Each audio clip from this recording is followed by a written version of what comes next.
அமைச்சர் பொன்முடியின் வழக்கில் உச்சநீதிமன்றத்தில் சிக்கிய முக்கிய ஆதாரம் உச்சக்கட்ட அதிர்ச்சியில் அமைச்சர் பொன்முடி அவர்கள் இப்போதான் அவருக்கு ஜாமீன் கொடுத்து வெளியே அனுப்புனாங்க. அதுக்குள்ளேயே இப்போ உள்ள போகிறதுக்கு தயாராகிட்டாங்களா அப்படின்ற மாதிரி ஒரு கேள்விகள் எழுப்பப்பட்டு வந்துட்டு இருக்க மக்களே. ஸோ அது என்ன என்பதை பற்றி இந்த வீடியோ பதிவில் முழுவதுமாக நம்ம பார்க்கலாம். உயர்கல்வித்துறை அமைச்சராக இருந்த அமைச்சர் பொன்முடி அவர்கள் கிட்டத்தட்ட நீண்ட காலமாக திமுகவில் ஒரு முக்கிய நபராகவும் முக்கிய அமைச்சராகவும் இருந்துட்டு வந்துட்டு இருக்காரு. ஏற்கனவே அவர் பல ஆண்டுகளுக்கு முன்பு சொத்து குவிப்பு வழக்கில் அவருக்கு கைது செய்யப்பட்டிருந்த நிலையில் அதுக்கான விசாரணையும் நடைபெற்றுக் கொண்டிருந்த நிலையில் இப்போ அவருடைய வழக்கில் அதிரடியான ஒரு திருப்பம் உயர்நீதிமன்றம் கொடுத்தது. இவருடைய விடுதலையை ரத்து செய்கிற உடனடியாக இவருக்கு 3 ஆண்டுகள் சிறை தண்டனை கொடுத்ததுன்னு சொன்னாங்க. அதனைத் தொடர்ந்து அவர் எதிர்த்து உச்சநீதிமன்றத்தில் மேல்முறை செய்யப்பட்டிருந்தார். அதுக்கான விசாரணை நடைபெற்றது. கிட்டத்தட்ட 5 வக்கீல்களை களமிறக்கினார் அமைச்சர் பொன்முடி அவர்கள். அவருடைய வாதத்தை வைத்து உச்சநீதிமன்ற நீதிபதி அவர்கள் அதிரடியாக அந்த கைதை உடனடியாக ரத்து செய்யணும்னு சொல்லிட்டாரு.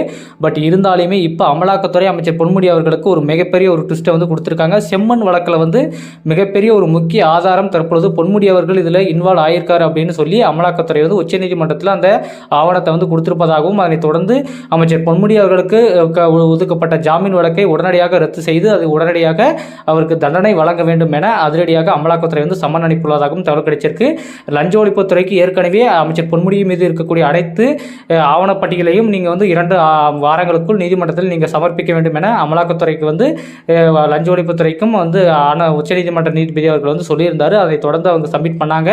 சப்மிட் பண்ணதுக்கு அப்புறம் தான் அமலாக்கத்துறை இப்படி ஒரு விஷயத்தை தற்பொழுது உச்சநீதிமன்றத்தில் ஏற்படுத்தியிருக்காங்க. கண்டிப்பாக அமைச்சர் பொன்முடி அவர்களுக்கு இது மிகப்பெரிய ஒரு அதிர்ச்சியை ஏற்படுத்தியிருக்கும். ஏனென்றால் கிட்டத்தட்ட ஒவ்வொரு வழக்கறிஞர்களுக்கும் சம்பளத்தை பார்த்தீங்கன்னா கோடிக்கணக்கில் கொடுத்து தான் அவருடைய வழக்கில் அவருக்கு எதிராக வழக்கை வெற்றி பெற செய்வதற்கு ஒரே காரணமாக இருந்துட்டு இருக்கு.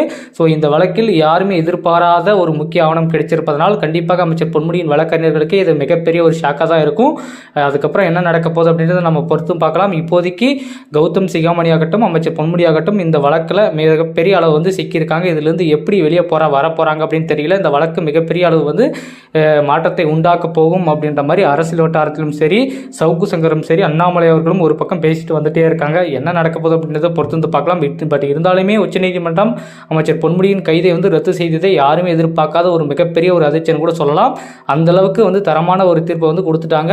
யாருமே எதிர்பார்க்கல. அமைச்சர் பொன்முடி அவர்களுக்கு தண்டனை தான் கொடுக்க போறாங்க. இந்த வழக்கு உடனடியாக ரத்து செய்ய போறாங்க. அமைச்சர் பொன்முடி அவர்கள் சிறைக்கு தான் போறார் அப்படின்ற மாதிரி திமுகவிலிருந்து முழுவதுமாக அவரை ஓரம் கட்ட போறாங்க அப்படின்ற மாதிரி அவருடைய அரசியல் பயணம் முடிவுக்கு வரப்போகுது அப்படின்னு சவுக்கு சங்கர் சொன்னாரு.